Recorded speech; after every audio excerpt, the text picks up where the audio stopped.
بسم اللہ الرحمن الرحیم۔ السلام علیکم ورحمۃ اللہ وبرکاتہ۔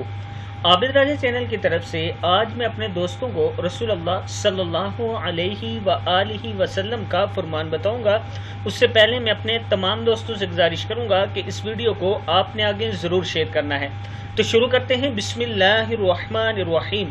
سیدنا عثمان بن عفان رضی اللہ تعالی عنہ بیان کرتے ہیں کہ رسول اکرم صلی اللہ علیہ وآلہ وسلم جب میت کو دفنا کے فارغ ہو جاتے تو ٹھہر جاتے اور فرماتے، اپنے بھائی کے لیے استغفار کرو اور اس کے لیے ثابت قدم رہنے کی دعا کرو، کیونکہ اب اس سے سوالات کیے جائیں گے۔